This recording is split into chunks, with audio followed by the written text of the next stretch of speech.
Pido que por favor abran sus Biblias en la página 552. En las Biblias que disponemos tengan la amabilidad de tomarlas, las que usamos para la lectura pública. La página 552 es Daniel capítulo 10 y capítulo 11. Así que les ruego su comprensión. Hoy la lectura también es larguita. Seremos expuestos a un texto denso de la palabra del Señor, así que ruego toda su atención. Notarán que es bastante peculiar la lectura de la palabra del Señor hoy. Espero que noten los dos grandes componentes en la lectura. Iremos hasta el capítulo 11, verso 35. Capítulo 10 de Daniel, verso primero. Dice así la palabra del Señor.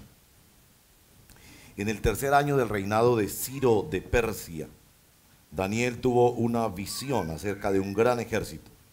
El mensaje era verdadero y Daniel, que también se llamaba Beltsasar, pudo comprender su significado en la visión. En aquella ocasión yo, Daniel, pasé 3 semanas como si estuviera de luto.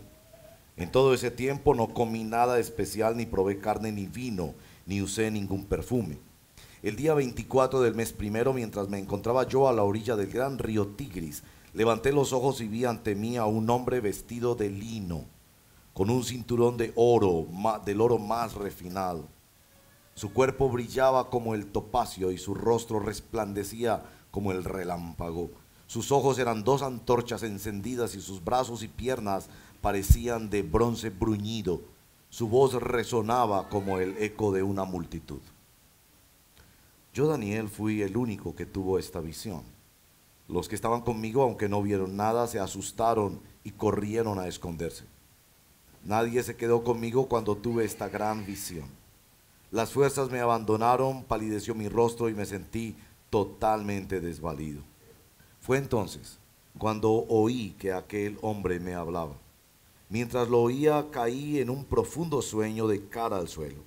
En ese momento una mano me agarró, me puso sobre mis manos y rodillas y me dijo: levántate, Daniel, pues he sido enviado a verte. Tú eres muy apreciado, así que presta atención a lo que voy a decirte. En cuanto aquel hombre me habló, tembloroso me puse de pie. Entonces me dijo: no tengas miedo, Daniel. Tu petición fue escuchada desde el primer día en que te propusiste ganar entendimiento y humillarte ante tu Dios. En respuesta a ella estoy aquí. Durante 21 días el príncipe de Persia se me opuso. Así que acudió en mi ayuda Miguel, uno de los príncipes de primer rango, y me quedé allí con los reyes de Persia. Pero ahora he venido a explicarte lo que va a suceder con tu pueblo en el futuro, pues la visión tiene que ver con el porvenir. Mientras aquel hombre me decía esto, yo me incliné de cara al suelo y guardé silencio. Entonces alguien con aspecto humano me tocó los labios y yo los abrí y comencé a hablar. Y le dije a quien había estado hablando conmigo: Señor, por causa de esta visión me siento muy angustiado y sin fuerzas. ¿Cómo es posible que yo, que soy tu siervo, hable contigo? Las fuerzas me han abandonado y apenas puedo respirar. Una vez más, el de aspecto humano me tocó y me infundió fuerzas, al tiempo que me decía: la paz sea contigo, hombre altamente estimado. Cobra ánimo, no tengas miedo. Mientras él me hablaba, yo fui recobrando el ánimo y le dije: ya que me has reanimado, háblame, Señor. Y me dijo: ¿sabes por qué he venido a verte? Porque debo volver a pelear contra el príncipe de Persia. Y cuando termine de luchar con él, hará su aparición el príncipe de Grecia. Pero antes de eso te diré lo que está escrito en el libro de la verdad. En mi lucha contra ellos solo cuento con el apoyo de Miguel, el capitán de ustedes. Cuando Darío el Medo estaba en el primer año de su reinado, también le brindé mi apoyo y mi ayuda. Pero ahora voy a darte a conocer la verdad. Van a levantarse en Persia 3 reyes más y hasta un cuarto, el cual será más rico que los otros 3. En cuanto haya cobrado fuerza con sus riquezas, incitará a otros contra el reino griego. Surgirá entonces un rey muy aguerrido, el cual gobernará con lujo de fuerza y hará lo que mejor le parezca. tan pronto como surja su imperio, se resquebrajará y se esparcirá hacia los cuatro vientos del cielo. Este imperio no será para sus descendientes ni tendrá el poder que tuvo bajo su gobierno, porque Dios lo dividirá y se lo entregará a otros. El rey del sur cobrará fuerzas, pero uno de sus comandantes será más fuerte que él, y con alarde de poder gobernará sobre su propio imperio. Pasados algunos años harán una alianza. La hija del rey del sur se casará con el rey del norte y harán las paces, aunque ella no retendrá su poder y el poder del rey tampoco durará. Ella será traicionada junto con su escolta, su hijo y su esposo. En esos días uno de la familia real usurpará el trono de la hija del rey del sur, y con su ejército atacará al rey del norte y la fortaleza real, saliendo victorioso de la lucha.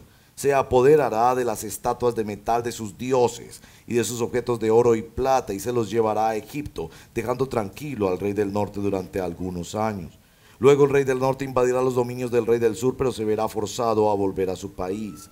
Tocará a sus hijos alistarse para la guerra y reunirán un gran ejército que, como una inundación, avanzarán arrasándolo todo hasta llegar a la fortaleza.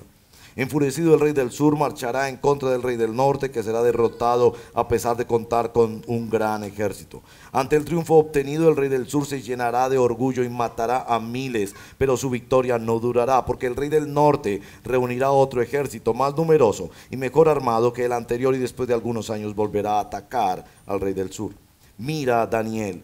Por ese tiempo habrá muchos que se rebelarán contra el rey del sur, incluso gente violenta de tu pueblo, pero no saldrán victoriosos. Así se cumplirá la visión. Entonces el rey del norte vendrá y levantará rampas de asalto y conquistará la ciudad fortificada, pues las fuerzas del sur no podrán resistir, ni siquiera sus mejores tropas podrán ofrecer resistencia. El ejército invasor hará de las suyas, pues nadie podrá hacerle frente, y se establecerá en nuestra hermosa tierra, la cual quedará bajo su dominio. El rey del norte se dispondrá a atacar con todo el poder de su reino, pero hará una alianza con el rey del sur. Este le dará a su hija en matrimonio con miras a derrocar su reino, pero sus planes no tendrán el éxito esperado. Dirigirá entonces sus ataques contra las ciudades costeras y conquistará muchas de ellas, pero un general responderá a su insolencia y lo hará quedar en ridículo. Después de eso, el rey del norte regresará a la fortaleza de su país, pero sufrirá un tropiezo y no volverá a saberse nada de él. Después del rey del norte ocupará el trono un rey que, para mantener el esplendor del reino, enviará un recaudador de impuestos. Pero poco tiempo después, ese rey perderá la vida, aunque no en el fragor de la batalla.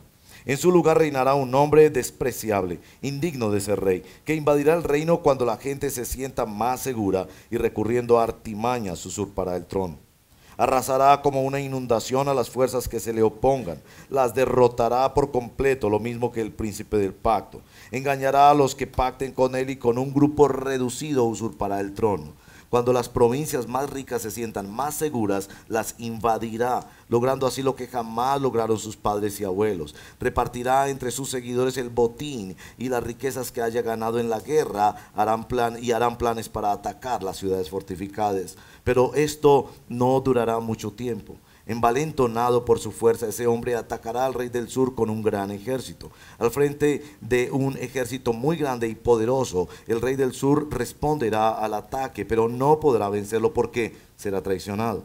Los mismos que compartían su mesa buscarán su ruina. Su ejército será derrocado por completo y muchos caerán en batalla. Sentados a la misma mesa, estos dos reyes pensarán solo en hacerse daño y se mentirán el uno al otro, pero esto de nada servirá, porque el momento del fin todavía no habrá llegado. El rey del norte regresará a su país con grandes riquezas, pero antes profanará el santo templo, así que llevará a cabo sus planes y luego volverá a su país. En el momento preciso, el rey del norte volverá a invadir el sur, aunque esta vez el resultado será diferente, porque los barcos de guerra de las costas occidentales se opondrán a él y le harán perder el valor. Entonces retrocederá y descargará su enojo contra el santo templo. En su retirada se mostrará bondadoso con los que renegaron de él. Sus fuerzas armadas se dedicarán a profanar la fortaleza del templo y suspenderán el sacrificio diario, estableciendo el horrible sacrilegio. Corromperá con halagos a los que hayan renegado del pacto, pero los que conozcan a su Dios se le opondrán con firmeza. Los sabios instruirán a muchos, aunque durante algún tiempo morirán a filo de espada, o serán quemados, o se les tomará cautivos, o se les despojará de todo. Cuando caigan recibirán muy poca ayuda, aunque mucha gente hipócrita se les unirá. Algunos de los sabios caerán, pero esa prueba los purificará y perfeccionará para que cuando llegue la hora final no tengan mancha alguna. Todavía falta mucho para que llegue el momento preciso. Esta es la palabra del Señor. Oremos. Señor, te damos gracias por poder leer esta preciosa escritura en tu iglesia. Te damos gracias por ser expuestos a todo el consejo de Dios y por creer en esta iglesia que toda la escritura es útil para que el siervo de Dios sea enteramente preparado para toda buena obra. Guíanos en la interpretación de esta palabra, te lo pedimos en el nombre de Jesús. Amén. Bueno, hermanos y hermanas, ¿cómo les pareció esa lectura?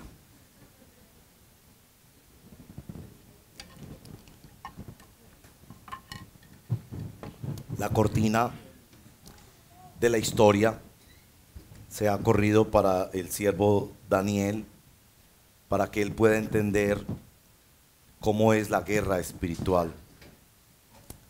Ese es el título de nuestro tema de hoy: la guerra espiritual y los poderes políticos. Quiero comenzar esta mañana citando dos frases famosas del gran político cristiano y teólogo holandés Abraham Kuyper.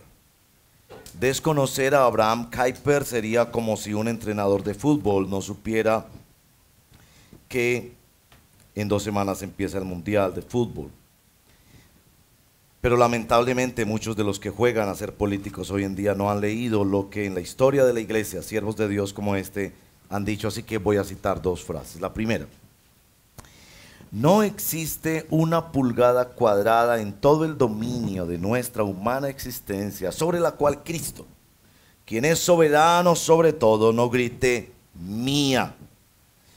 Esta frase implica que la persona que usted tiene al lado, la última bocanada de oxígeno como todas, la gota de agua que cae en el grifo y cada una de las estrellas en todas las constelaciones y el universo pertenecen al Señor Jesucristo, y el Señor Jesucristo está peleando por su dominio verdadero sobre ellas en este mismo instante.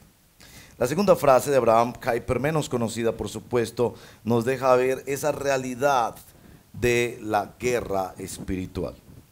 Si una vez que se retirara el telón y se viera el mundo espiritual detrás de él, se expondría a nuestra visión espiritual una lucha tan intensa, tan convulsiva, barriendo todo dentro de su alcance, que la batalla más feroz jamás librada en la tierra parecería en comparación un simple juego. Esta es la frase: no aquí, pero allá arriba es donde se libra el conflicto real.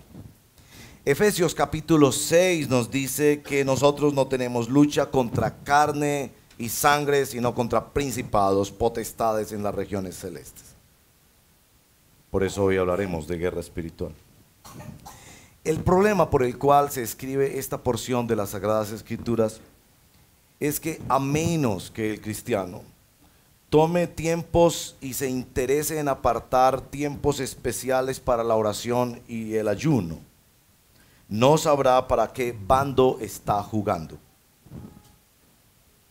Es posible que tú no sepas para qué bando estás jugando. Y a menos que, como Daniel en esta escritura, apartes tiempos especiales de búsqueda de Dios y de oración, no sabrás lo que está pasando detrás de bambalinas. Y esto porque sí es posible saber qué es lo que está pasando. Y aunque no tengamos revelaciones tan extraordinarias como las que tuvo Daniel, en la persona de nuestro Señor Jesucristo tenemos una revelación que es plena y completa para nuestra salvación y para nuestra santificación. Esto es lo que haremos con esta escritura. Y les ruego su total concentración para ella. Primero vamos a ver la situación de Daniel y por qué él emprendió estos 21 días de abstinencia y ayuno.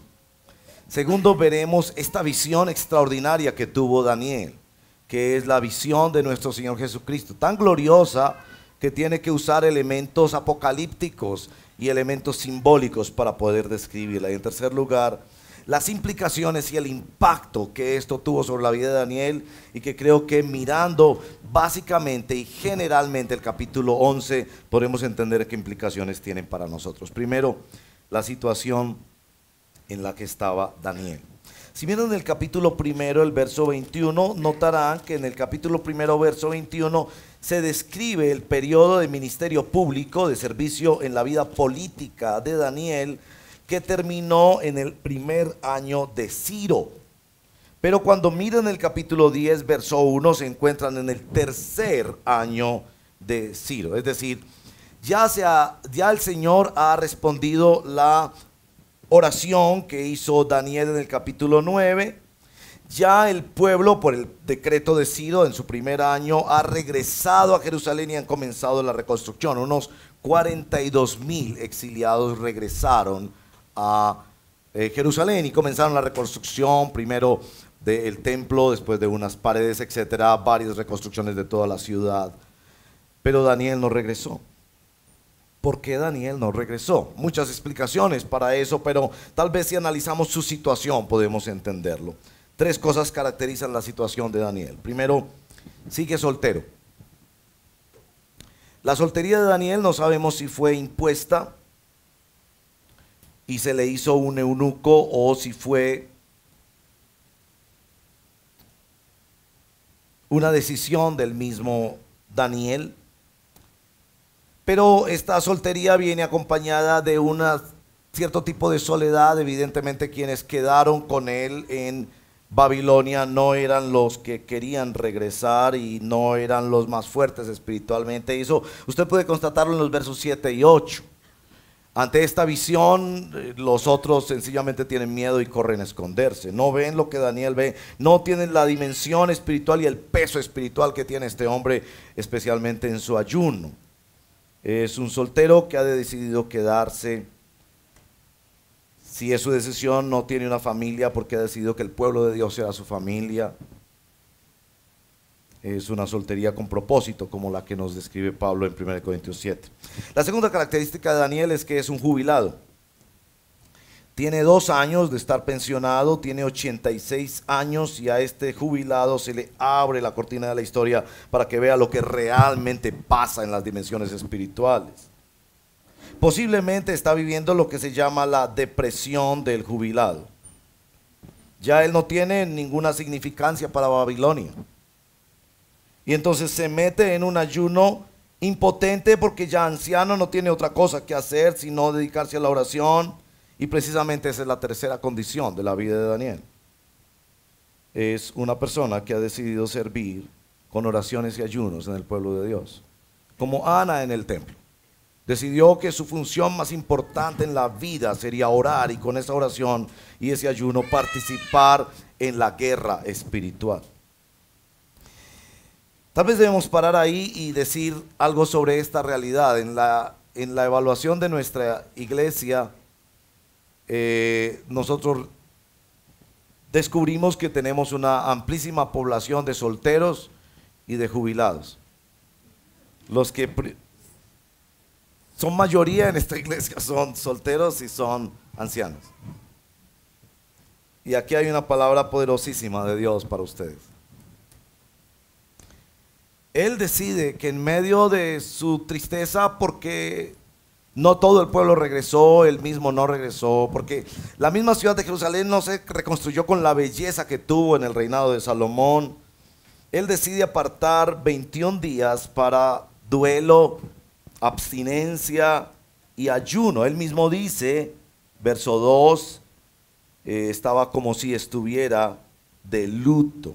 Es el primer año del calendario judío, es el mes del calendario judío, y en ese primer mes, el mes de Abib o el mes de Nisan, es el mes en el que se celebra la Pascua, que es la principal ceremonia judía.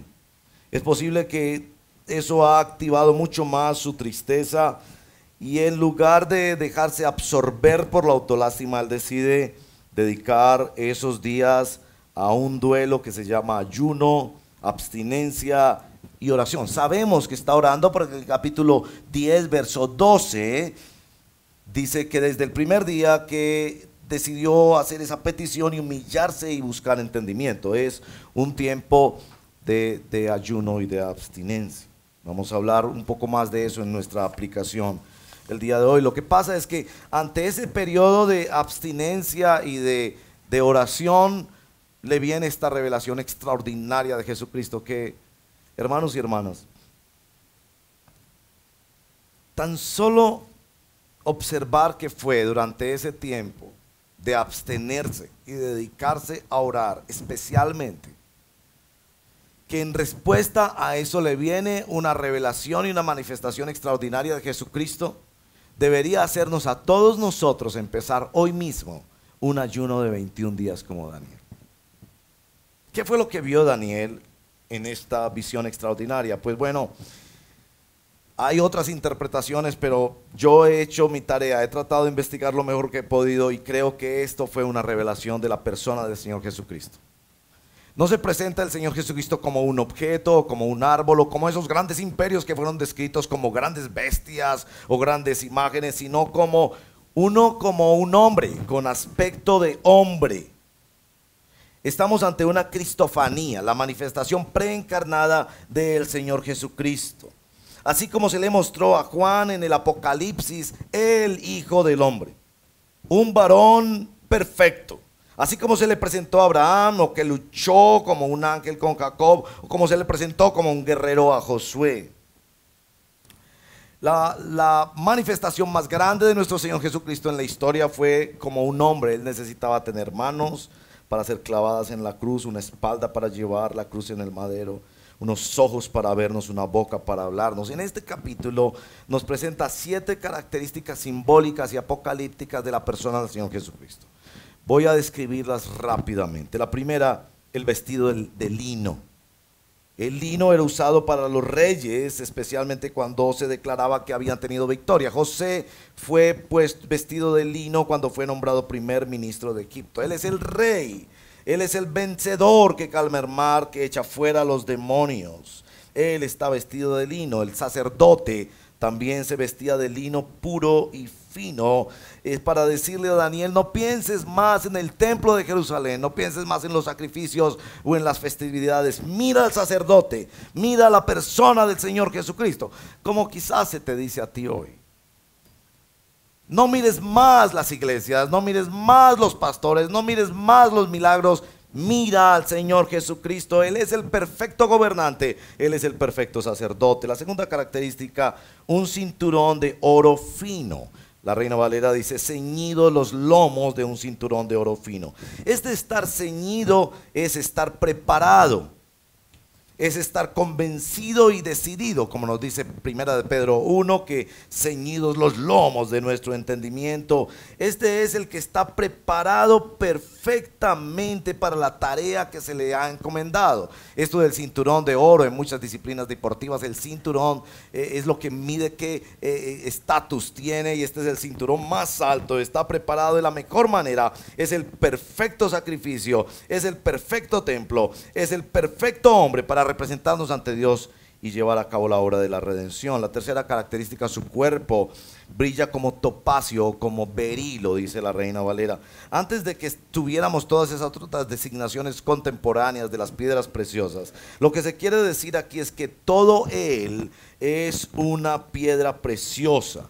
Todo él es lo más precioso, es el hombre por antonomasia, la persona suprema, el más perfecto, y todo su cuerpo es un diamante precioso.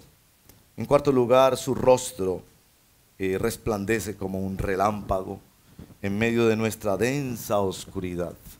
Es la persona de nuestro Señor Jesucristo y su rostro perfecto el que lo revela todo. Es una luz permanente. Apocalipsis dice que la ciudad no tiene necesidad de sol ni de luna que brille en ella, porque la gloria de Dios la ilumina, y el Cordero su lumbrera es un sol que resplandece, que inunda y que interrumpe nuestras vidas con su gloria, aún para revelar lo que está pasando dentro de nosotros. Mi amigo y mi amiga, nosotros no nos conocemos ni siquiera a nosotros mismos. Es solo ante el rostro, a cara descubierta de nuestro Señor Jesucristo, como nos dice San Pablo, que podemos conocernos a nosotros mismos por la presencia del Espíritu Santo. Eso nos lleva a la quinta característica, sus ojos. Sus ojos son unas antorchas encendidas que vivifican, como cuando estás entumecido por el frío y el calor y la luz te hace volver a sentir, volver a estar en contacto con lo vivo. Sus ojos son antorchas que producen vida, pero también antorchas que purifican a la persona. Moisés describió al Señor en el Sinaí como un fuego abrasador. Spurgeon tenía esta frase: la presencia de Jesús, cuyo rostro es como el sol brillando en su cenit, haría madurar todos los frutos de nuestro jardín, consumiría todas las malas hierbas y daría vida a todas las plantas. La espada de dos filos de su boca destruiría a sus enemigos, y sus ojos de fuego avivarían las santas pasiones de todos sus amigos. Sus ojos vivifican y purifican. En sexto lugar, sus brazos y sus piernas, que son la acción de Cristo, parecían bronce bruñido. El bronce bruñido era el bronce purificado, probado por fuego y brillante. Este es Jesús, el instrumento de salvación y de santificación perfecto de Dios. Y por último, su voz. Nos describe allí en el verso número 6 a Jesucristo como la voz, y el eco de su voz es una grandísima multitud. Otras traducciones dicen como la voz de multitud de aguas, el estruendo. Ahora que estamos preocupados y orando por esta situación de Hidroituango, nos damos cuenta del poder de las aguas. Así es de poderosa como en el Salmo 29 la palabra del Señor. Y precisamente esto nos lleva al impacto de esa visión. Y es donde más me quiero detener, el impacto de la visión de Jesucristo. Notaron que del verso 9 en adelante es que nos describe el impacto de esa visión. En los versos 7 y 8, las personas que acompañan a Daniel salen corriendo a esconderse. No ven lo que Daniel vio, pero Daniel sí lo vio. Y en el verso 9 es claro que el mayor impacto, a pesar de que la visión gloriosa de Jesucristo es maravillosa, es el impacto de la voz. Es una voz que en primer término lo derrota, lo hace caer en un profundo sueño. Queda como Adán, que fue puesto en un sueño profundo para poder ver la obra de Dios de construir la humanidad a partir de él.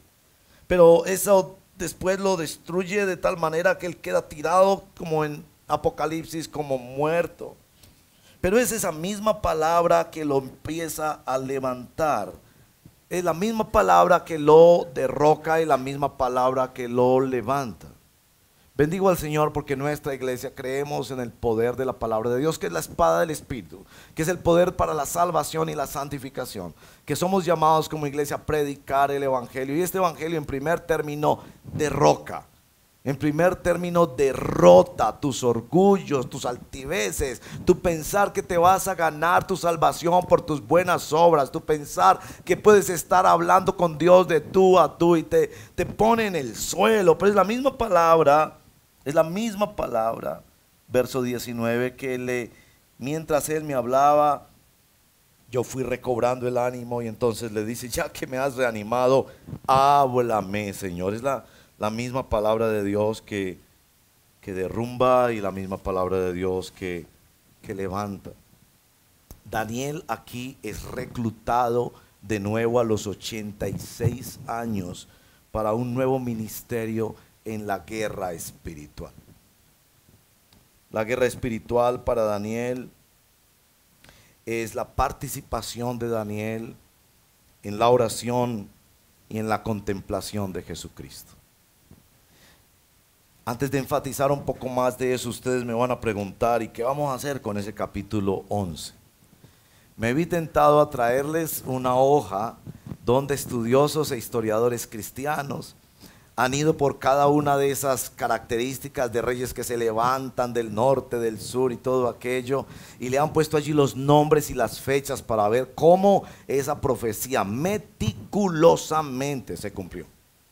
se cumplió de una manera tan exacta que este capítulo 11 ha sido el más atacado en el libro de Daniel. Atacado por los críticos que no creen que Dios puede anunciar el futuro de una manera tan detallada. Entonces la crítica los ha llevado a crear una teoría que dice que este capítulo fue escrito después de que todos estos acontecimientos ocurrieron.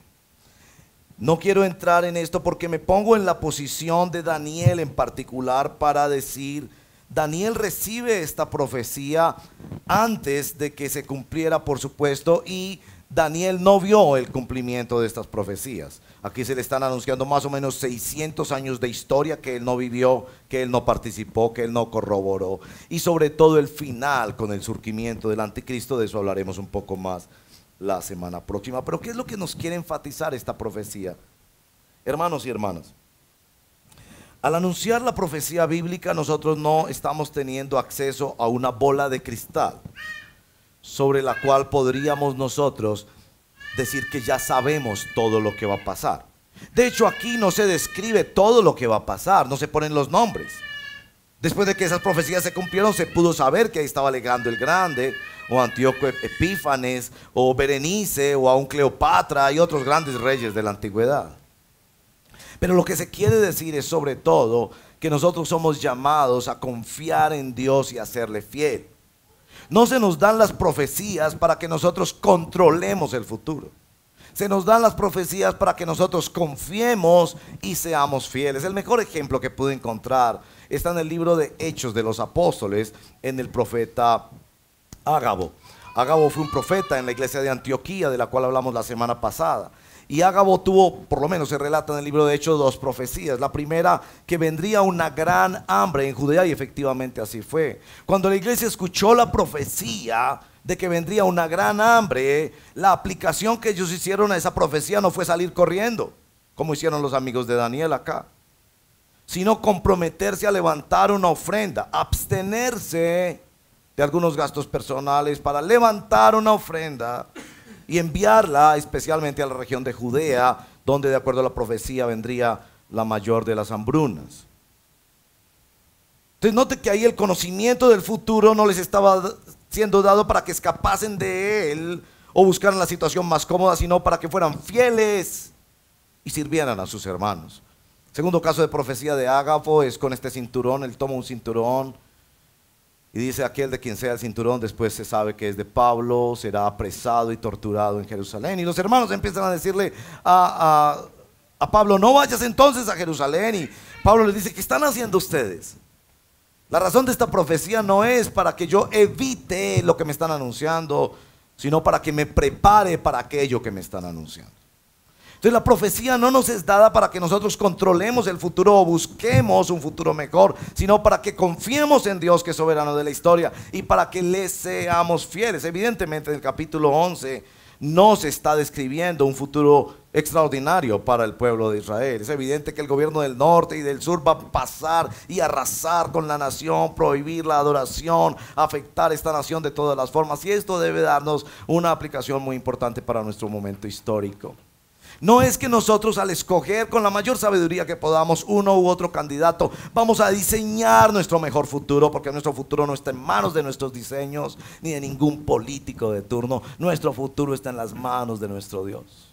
Él tiene promesas y Él va a cumplir sus promesas sobre su pueblo a plenitud y con toda fidelidad. Es porque somos llamados a serle fieles y a serle obedientes y a confiar en Él. No importa lo que pase, porque podríamos pensar que estamos escogiendo con nuestro voto el mejor candidato y resulta ser el peor.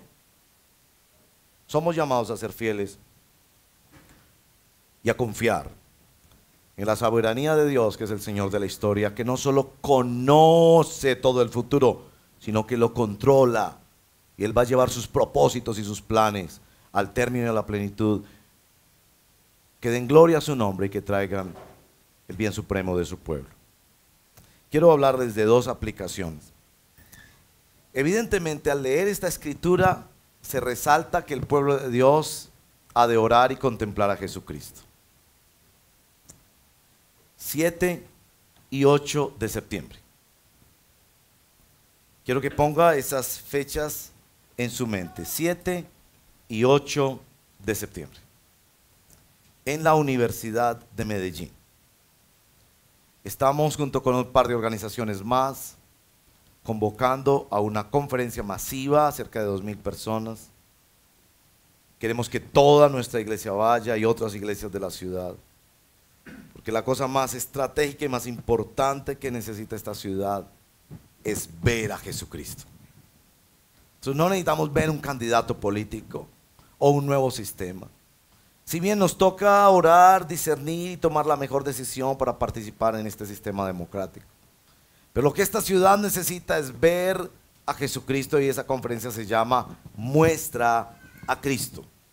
2 días en los que nos vamos a dedicar a escuchar de los mejores expositores que hay en América Latina, para que nos informen y nos hablen de palabra de Dios y nos ministren y podamos juntos adorar al Señor en un escenario mayoritario y que resuene en toda la ciudad y se sepa que en esta ciudad hay personas que creemos que lo que necesita el ser humano es ver a Jesucristo. No un nuevo sistema político, sino ver a Jesucristo, el que transforma vidas, corazones, culturas y sociedades. 7 y 8 de septiembre. Tendrían la amabilidad de, como aplicación, poner eso en su calendario. 7 y 8 de septiembre. Les daré más información más adelante, pero aquí viene la segunda y última aplicación.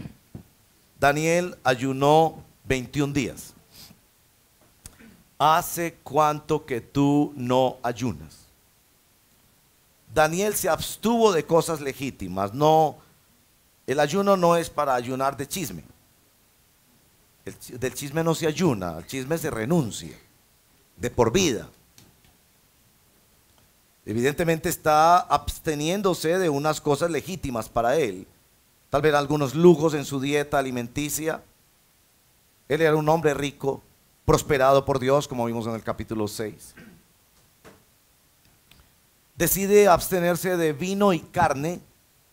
No sabemos si es que hacía unos asados de lujo, tal vez cultivaba un gusto por un vino exquisito, que era en aquella época la bebida más desarrollada y más de mayor nivel social, y decide no usar perfume por 21 días. El perfume en aquella época era un distintivo de clase, de estatus. Cuando se llegaba a un lugar y se olía este perfume, se sabía esta persona es estrato 25.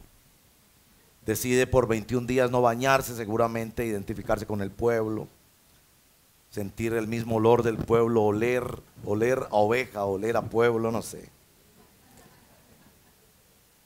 La pregunta es, ¿de qué vas a abstenerte tú por 21 días? ¿Para qué? Es claro por el verso 12 que era para orar, humillarse ante Dios y buscar discernimiento. Este ayuno no era para adelgazar. Este ayuno era para buscar al Señor, humillándose y pidiéndole discernimiento. Pero creo que aquí hay promesa de Dios. El que se humilla, Dios le exalta. Y le dio una revelación tan extraordinaria. Vio al Señor Jesucristo como pocos en la historia lo han visto. Lo vamos a ver, un día lo vamos a ver, como decimos en la canción bella que cantamos hoy. Hasta que le pueda ver, Él me sostendrá. Sí, un día le veremos cara a cara en plena gloria. He de ver a mi Jesús. ¿Para quién está reservada estas revelaciones especiales? Esta derrota del orgullo y este levantamiento de la palabra para los que se abstienen y ayunan. Hermanos, creo que nuestro texto tiene una promesa excepcional para hombres y mujeres que quieren ver cómo es que se corre la cortina de la historia y se ve la verdadera guerra espiritual en los niveles celestiales. Cómo es que el cristiano puede participar con su oración y su intercesión a través del ayuno y la abstinencia. ¿De qué vas a ayunar tú los próximos 21 días? Para algunos puede ser el tema tecnológico. Para algunos que son muy dados al Facebook y que viven casi con cierta tendencia adictiva a mirar que han publicado en el Instagram, y que tan solo decirle media hora sin ese equipo en sus manos es casi pedirles un imposible. Y puede ser que por ahí es la abstinencia que Dios te está pidiendo. O sencillamente televisión. Noten cómo nos vuelven adictivos algunas de estas cosas, adictos a algunas de estas elementos que uno se acostumbra a ver cierto programa y ya casi que eso le estructura el día y la semana. Y puede ser que el Señor te está llamando. No esperes que nosotros impongamos eso desde nuestro liderazgo espiritual. Pero estoy aquí para decirte, necesitas ayunar. Necesitas abstenerte de algo. No que otra persona te lo sugiera, porque supongo que ya algunas señoras están empezando a decirle al esposo, fútbol.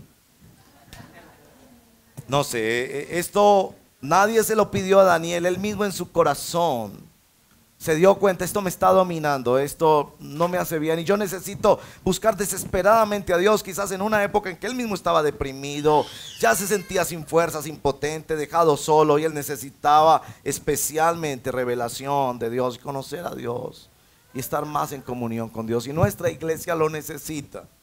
Tú necesitas ayunar, pero tu ayuno lo necesita esta iglesia. Porque lo que tú consigas, como Daniel consiguió en respuesta a la gracia de Dios, que le dio esta revelación, bendijo a todo el pueblo. ¿De qué vas a ayunar? Tal vez una comida. Tal vez una comida. Pero tiene que haber una dimensión de costo en esto, y de duelo, y de dolor, porque no podría decir el joven, mamá, voy a ayunar de verduras. La mamá se va a reír y va a decir, pues de todas maneras ni te gustan.